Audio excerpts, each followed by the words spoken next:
Hello everyone, welcome to channel learn with ease. आज का topic है काउंटिंग रेशियोज का, जिसमें हम सॉल्व करेंगे question number 16 chapter 3 TS Grewal की बुक से class 12 accounts. Online sessions, online classes के लिए आप मुझे स्क्रीन पर दिए गए इस नंबर पर व्हाट्सएप कर सकते हो अपना नाम और क्लास। अगर आप टीएस ग्रेवाल के साथ साथ डीके गोयल बुक को भी फॉलो कर रहे हो तो इसी चैनल की प्लेलिस्ट को क्लिक करो, आपको न्यू एडिशन के सॉल्यूशंस अपलोडेड मिलेंगे। साथ में ही कम्युनिटी सेक्शन में एमसीक्यूज मिलेंगे क्विज की फॉर्मेट में और एमसीक्यूज के सॉल्यूशन शॉर्ट्स में। तो बहुत कुछ है चैनल पर, विजिट द चैनल। अच्छा लगे तो शेयर और सब्सक्राइब जरूर करना। क्वेश्चन में दिया है कि एक ऑर्गेनाइजेशन है जिसकी करंट रेशियो है 2:1। अगर वो ये सारी ट्रांजैक्शंस करती है तो इन ट्रांजैक्शंस का इसकी करंट रेशियो पर क्या इम्पैक्ट पड़ेगा? इंप्रूव होगी, डिक्लाइन होगी, मतलब घटेगी, या कोई इम्पैक्ट नहीं पड़ेगा? यही आपको बताना है। अभी तक आपने सीखा करंट रेशियो को कैलकुलेट करना, अब सीखेंगे एनालाइज करना। किसी भी ट्रांजैक्शन को करने से उस ऑर्गेनाइजेशन की करंट एसेट और करंट लायबिलिटीज पर क्या इम्पैक्ट पड़ता है और उससे करंट रेशियो कैसे चेंज होती है। तो फर्स्ट ट्रांजैक्शन है जहां पर आपने ट्रेड पेबल्स की पेमेंट की। ट्रेड पेबल्स का मतलब क्या है? क्रेडिटर्स और बिल्स पेबल, जब दोनों को मिला करके आप जोड़ दोगे तो वो बन जाएगा आपका ट्रेड पेबल्स। तो ट्रेड पेबल्स में आपके क्रेडिटर्स और बिल्स पेबल दोनों आते हैं, वो करंट लायबिलिटी है। अगर ये करंट लायबिलिटी की पेमेंट करोगे वो भी कैश में, तो कैश घट जाएगा। कैश घटेगा तो करंट एसेट आपकी घट जाएगी। और ट्रेड पेबल्स, मान लेते हैं क्रेडिटर की आपने पेमेंट की तो क्रेडिटर घट गए और करंट लायबिलिटीज भी घट गई। अब यहां पर आपको एनालाइज करना है, फिगर नहीं है। तो इसको एनालाइज करने के लिए इजीली आप एज्यूम करो फिगर्स को। करंट रेशियो अगर 2:1 है, इसका मतलब है करंट लायबिलिटीज की दुगनी आपकी करंट एसेट है। मान लेते हैं करंट लायबिलिटीज 10,000 है और करंट एसेट 20,000 है। हम छोटे छोटे स्मॉल फिगर्स लेंगे ताकि कैलकुलेशन इजी हो जाए। और आपने किसी ट्रेड पेबल की 1,000 रुपए की पेमेंट की। 1,000 रुपए की पेमेंट की तो करंट एसेट 20,000 से घट करके 19,000 रह जाएगी और करंट लायबिलिटीज 1,000 रुपए से घट करके 9,000। तो अब ये इस ट्रांजेक्शन के बाद जो करंट एसेट और करंट लायबिलिटीज आपके पास आ गई है, इससे न्यू रेशियो क्या बन जाएगी आपकी? 2.11:1। इसका मतलब पहले से आपकी करंट एसेट बढ़ गई। कैसे बढ़ी? पहले तो आपकी करंट लायबिलिटीज की दुगनी थी, ट्वाइस थी करंट एसेट, लेकिन इस ट्रांजैक्शन को करने के बाद आपकी करंट एसेट्स पहले से बढ़ गई, वो 2 टाइम्स से ज्यादा हो गई। तो ये आपकी रेशो इंप्रूव हो गई। पहले तो 2:1 थी, अब 2 से भी ज्यादा हो गई, तो इंप्रूव हो गई। करंट एसेट अब आपकी ज्यादा है करंट लायबिलिटीज से। क्लियर है? तो किस तरह से एनालाइज करना है, नेक्स्ट ट्रांजेक्शन में आ जाओ। Bills payable discharge. डिस्चार्ज का मतलब पे कर दिया, पेमेंट हो गई।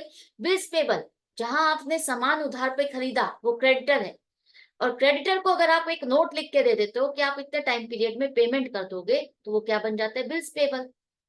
तो आपने किसी बिल्स पेबल की बीपी की पेमेंट कर दी। पेमेंट करोगे तो क्या होगा? कैश या बैंक बैलेंस कम हो जाएगा और करंट एसेट आपकी कम हो जाएगी।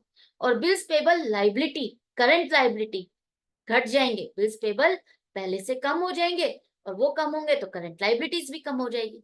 तो मान लेते हैं आपने 1,000 रुपए का एक बिल्स पेबल था जिसकी पेमेंट कर दी। बिल्स पेबल की पेमेंट की तो 1,000 रुपए से आपकी करंट एसेट कम हो गई 19,000 और करंट लाइबिलिटीज भी आपकी 1,000 रुपए से कम होकर के 9,000 हो जाएगी।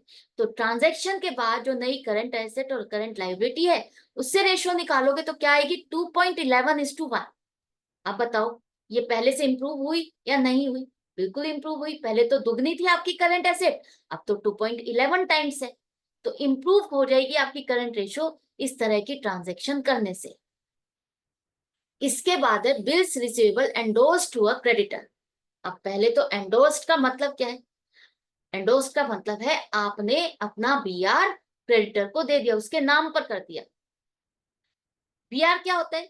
जब आपने सामान उधार पे बेचा, उस डेटर से जो आपको पेमेंट मिलनी है, उसने आपसे एक टाइम पीरियड मांग लिया कि मैं इतने टाइम पीरियड बाद पेमेंट करूंगा और एक नोट लिख के दे दिया। तो वो क्या बन गया? Bills receivable. जैसे अभी आपने समझा बिल्स पेबल, उसी तरह से बिल्स रिसीवेबल। तो ये बिल्स रिसीवेबल आपने अपने क्रेडिटर को दे दिया। क्रेडिटर को आपको पेमेंट करनी थी, आपने कैश की जगह अपना बिल्स रिसीवेबल जो आपकी एसेट है वो आपने इसको दे दी। अब ये बिल्स रिसीवेबल पर होना क्या था? जो वो डेटर था, मान लेते हैं उसको 30 दिन बाद पेमेंट आपको करनी थी, वो आपको 30 दिन बाद पेमेंट करता और आपको वो पेमेंट मिलती। लेकिन अब आपने उससे कहा बिल्स रिसीवेबल अगर आपने क्रेडिटर को दिया, तो वो डेटर अब आपकी पेमेंट किसको देगा? डायरेक्टली इस क्रेडिटर को मिलेगी।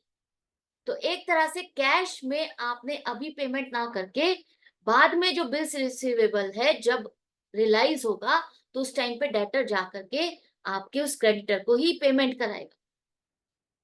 अब इसको ट्रांजैक्शन के साथ समझो। अगर आपने कैश की जगह बीआर दिया, तो बीआर भी तो आपकी एक एसेट है। कैसी एसेट है? Current asset. तो कैश घटने के बजाय बीआर आपके घट गए, तो करंट एसेट घट गई।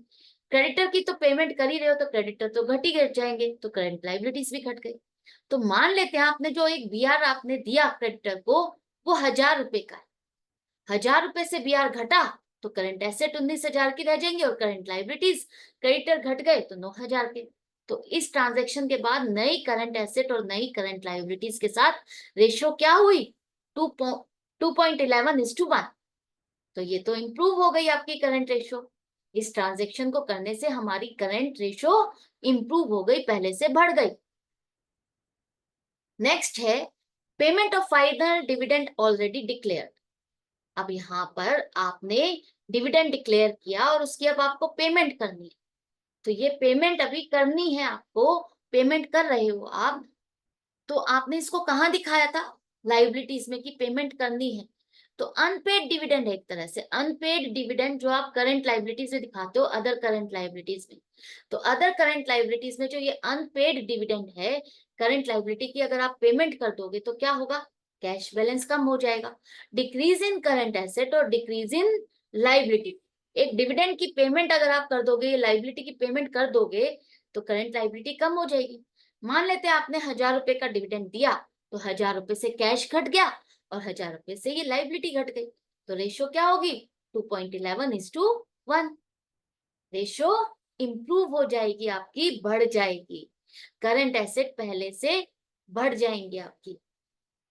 इसके बाद आपने स्टॉक खरीदा ऑन क्रेडिट, मतलब उधार पे खरीदा स्टॉक। तो स्टॉक खरीदने पे, स्टॉक क्या है? Current asset. स्टॉक खरीदने पे करंट एसेट बढ़ जाएगी। और अगर ये आपने क्रेडिट पे खरीदा, उधार पे खरीदा, पेमेंट नहीं की, तो पेमेंट नहीं की तो आपके क्रेडिटर्स बढ़ जाएंगे। क्रेडिटर्स क्या है? करंट लाइबिलिटीज बढ़ जाएगी। मान लेते हैं 1000 रुपए का आपने एक ऐसा स्टॉक खरीदा उधार पे, तो स्टॉक अगर 1000 रुपए का खरीदा तो करंट एसेट 21,000 हो गई। करंट लाइबिलिटीज आपके क्रेडिटर्स बढ़ गए 1000 से तो 11,000। अब इस ट्रांजेक्शन के बाद न्यू करंट एसेट और न्यू करंट लाइबिलिटीज के साथ आपकी रेशियो क्या बन जाएगी? 1.9:1। अब ये देखो, इसको पहले वाले से कंपेयर करते हो तो क्या पता चलता है? ये तो पहले से घट गई, डिक्लाइन हो गई। डिक्लाइन का मतलब घटना। पहले तो आपकी करंट एसेट्स करंट लाइबिलिटीज की दुगनी थी, 2 टाइम्स, लेकिन अब ये तो 2 टाइम्स से कम हो गई, 1.9 टाइम्स है। तो इसने क्या किया? इस ट्रांजेक्शन ने इस ऑर्गेनाइजेशन की करंट रेशियो को घटा दिया, डिक्लाइन कर दिया। अब है bills receivable endorse to a creditor dishonour. अभी आपने एक ट्रांजेक्शन अभी की थी ना, जहां पर हमने क्रेडिटर को कैश में पेमेंट करने के बजाय अपना बीआर दे दिया था। अब वो डेटर से जो पेमेंट इस क्रेडिटर को मिलनी थी, उस डेटर ने जाकर के इस क्रेडिटर को पेमेंट ही नहीं की, हाथ खड़े कर दिए। अब क्या होगा? क्या वो क्रेडिटर चीखता चिल्लाता आपके पास नहीं आएगा कि मेरी तो पेमेंट ही नहीं मिली, ये तो डेटर ने पेमेंट ही नहीं की, ये बीआर तो तुम्हारा बेकार है, नकली है, कैंसिल हो गया। तो वो क्रेडिटर को अब आपको पेमेंट करनी होगी। तो क्या हुआ? क्रेडिटर को पेमेंट करोगे तो क्रेडिटर्स बढ़ जाएंगे, इंक्रीज इन लाइबिलिटी हो जाएगा। और जो डेटर से आपको पैसा लेना था बीआर से, वो पैसा अगर उसने नहीं दिया, तो क्या उस डेटर को आप माफ कर दोगे? नहीं ना, आप भी उससे पेमेंट लोगे, तो आपकी भी करंट एसेट बढ़ गई ना। तो अगर आप एंट्रीज के हिसाब से समझना चाहते हो, तो क्या किया था आपने जब एंडोर्स किया? क्रेडिटर्स अकाउंट डेबिट, कि हमने पेमेंट कर दी है, तो टू बीआर दिया, कैश की जगह हमने बीआर दिया था तो बीआर चला गया। लेकिन अब कैंसिल हो गया तो बीआर वापस आ गया आपके पास, आपकी चीज आपको दे दी गई, और क्रेडिटर वापस वहीं पर ही उसी पोजीशन पर आ गए। जो आपका बीआर था वो आकर के आपको दे गया कि नहीं चला ये तो, ठीक है। और वो क्रेडिटर को अब आपको पेमेंट करनी है, तो क्या एंट्री हो जाएगी? कहाँ का इम्पैक्ट आया? एक तो बीआर आपके पास वापस आ गया, या मान लो वो डेटर अब आपका दोबारा से जनरेट हो गया तो वो बीआर या डेटर बढ़ गए तो आपकी करंट एसेट बढ़ गई। क्रेडिटर जिसको पेमेंट अब आपको करनी है तो क्रेडिटर बढ़ गए, इंक्रीज इन करंट लायबिलिटी। मान लेते हैं ये 1000 रुपए का बीआर था जो डिसओनर हो गया, तो 1000 रुपए के डेटर दोबारा से बढ़ गए, करंट एसेट बढ़ गई, और 1000 रुपए से ही क्रेडिटर बढ़ गए, 1000 रुपए से करंट लायबिलिटी बढ़ गई। तो रेशियो क्या बन जाएगी? 21,000 अपॉन 11,000, 1.9:1। इस ट्रांजेक्शन को करने से आपकी करंट रेशियो डिक्लाइन हो जाएगी। पहले 2 टाइम्स थी आपकी करंट एसेट्स, अब 1.9 टाइम्स रह जाएगी, तो ये तो डिक्लाइन कर देगी। तो आप जरूरी नहीं है 20,000 10,000 रुपए ऐसे ही अमाउंट या 1000 रुपए ऐसे एज्यूम करना है, यही अमाउंट एज्यूम कर, आप कोई भी फिगर एज्यूम कर सकते हो, अपने मन से कोई भी फिगर एज्यूम करके और उसके हिसाब से कैलकुलेशन कर सकते हो। तो कोई हार्ड एंड फास्ट रूल नहीं है कि आपको 20,000 10,000 1000 यही लेना है। कोई भी फिगर लेके आप उसे कैलकुलेट करके देखो, आपका रिजल्ट यही आएगा। रिजल्ट का मतलब है रेशियो जरूरी नहीं है 1.9:1 है, लेकिन वो रेशियो आपको जो रिजल्ट दिखाएगी वो यही दिखाएगी कि डिक्लाइन हो रहा है। क्लियर? इसके बाद आपने स्टॉक खरीदा कैश में। अब आपने स्टॉक कैश में खरीदा तो स्टॉक आपकी करंट एसेट है, स्टॉक खरीदोगे तो स्टॉक बढ़ेगा, करंट एसेट भी बढ़ेगी। लेकिन आपने इसकी पेमेंट भी कर दी है कैश में, तो कैश घट गया, कैश भी आपकी करंट एसेट है, तो कैश घट गया तो करंट एसेट भी घट गई। तो इस ट्रांजेक्शन को करने पर आपके करंट एसेट पर ही इंपैक्ट आ रहा है, करंट लायबिलिटीज पर नहीं। मान लेते हैं 1000 रुपए का आपने स्टॉक खरीदा कैश में, तो 1000 रुपए से स्टॉक बढ़ा और 1000 रुपए से कैश घट गया। एक तरह से एक करंट एसेट दूसरी करंट एसेट में कन्वर्ट हो गई। तो करंट एसेट आपकी उतनी की उतनी ही है 20,000, और करंट लायबिलिटीज भी। तो रेशियो आपकी क्या होगी? 20,000 अपॉन 10,000, 2:1। इसने इस ट्रांजेक्शन से आपकी करंट रेशियो पर कोई इंपैक्ट नहीं आएगा। No effect on the current ratio. जैसे पहले दुगनी थी करंट लायबिलिटीज की करंट एसेट, वैसे ही अभी भी करंट एसेट्स दुगनी है। लास्ट नहीं, सेकंड लास्ट है ये ट्रांजेक्शन। आपने अपनी फिक्स्ड एसेट की सेल की, फिक्स्ड एसेट सेल कर दी, 50,000 से इसको आपने बैलेंस शीट में दिखाया हुआ था, आपने 45,000 में बेच दिया। तो फिक्स्ड एसेट का मतलब क्या है? जो आपकी करंट एसेट नहीं। अगर कंपनी की बात करी जाए तो जो आपकी नॉन करंट एसेट्स होती है, जैसे कि प्रॉपर्टी प्लांट एंड इक्विपमेंट में जहां पर आप दिखाते हो plant and machinery, building, land, furniture, fixtures, वो सब फिक्स्ड एसेट है। और अगर कंपनी नहीं है तो नॉर्मली हम बैलेंस शीट में दिखाते हैं ना, लैंड, बिल्डिंग, फर्नीचर, वो सब फिक्स्ड एसेट है। उसमें से कोई एक एसेट आपने बेच दी, 50,000 की थी, अगर बेच दी तो वो फिक्स्ड एसेट आपकी कम हो गई, नॉन करंट एसेट आपकी डिक्रीज हो जाएंगे। लेकिन आपको बेच करके कैश मिला 45,000, 45,000 में बेचा तो 45,000 ही मिलेंगे आपको, कैश बढ़ जाएगा, कैश बढ़ेगा तो करंट एसेट बढ़ेगी। तो इस ट्रांजेक्शन को करने से आपकी करंट एसेट बढ़ जाएगी 45,000 से 65,000 हो जाएगी, करंट लायबिलिटीज पर कोई इंपैक्ट नहीं आएगा। तो रेशियो पर क्या होगा? रेशियो 65,000 अपॉन 10,000, इसका मतलब 6.5:1।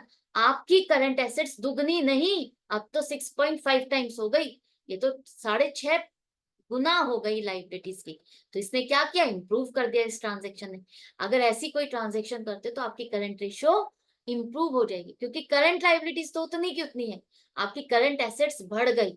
तो करंट एसेट न्यूमरेटर अगर बढ़ जाएगा, न्यूमरेटर बढ़ेगा, डिनोमिनेटर नहीं बढ़ेगा, तो आपकी करंट रेशियो इंप्रूव होगी, बढ़ जाएगी। इसी तरह से लास्ट ट्रांजेक्शन में आपने फिक्स्ड एसेट को सेल किया जो कि 50,000 की है, लेकिन इस बार आपने 60,000 में बेचा। तो 60,000 पे बेचने पे भी क्या होगा? आपकी फिक्स्ड एसेट तो वही 50,000 की थी, तो 50,000 से घट गई, तो नॉन करंट एसेट आपकी घटी है। 60,000 का कैश मिला तो कैश आपका 60,000 से बढ़ गया, करंट एसेट बढ़ गई। तो आपकी करंट एसेट पर इंपैक्ट आया, 60,000 से बढ़ करके 80,000 हो गई, लाइबिलिटीज आपकी वही है, तो रेशियो 8:1 हो गई। तो इससे क्या हुआ? आपकी करंट रेशियो इंप्रूव हो गई। तो आई होप ये जितनी भी ट्रांजेक्शन्स थी इनको सॉल्व करते हुए अब आपको समझ में आया कि किस तरह से एनालाइज करना है। अगर फिगर्स नहीं दी तो आपको एज्यूम करके चलना है, और एजम्पशन के बेस पर आपको उसको कैलकुलेट करके देखना है कि करंट एसेट बढ़ रही है या घट रही है, करंट लायबिलिटीज बढ़ रही है या घट रही है, उस ट्रांजेक्शन का इम्पैक्ट कहाँ कहाँ पड़ रहा है, क्या मेरी करंट एसेट या करंट लायबिलिटीज पे इम्पैक्ट आ रहा है, क्योंकि करंट रेशियो पे इम्पैक्ट देखने के लिए आपको सिर्फ और सिर्फ करंट एसेट और करंट लायबिलिटी पर ही इम्पैक्ट देखना है, उन पर क्या चेंज आ रहा है। अगर उन पर चेंज है तभी आपकी करंट रेशियो में चेंज आएगा। अगर उन पर चेंज नहीं है, उन पर कोई इम्पैक्ट नहीं है, तो आपकी करंट रेशियो पर चेंज ही नहीं आएगा। तो इसी तरह से सीखते रहो, समझते रहो, कनेक्टेड रहो। मिलते हैं नेक्स्ट वीडियो में नेक्स्ट क्वेश्चन के साथ। Goodbye and take care.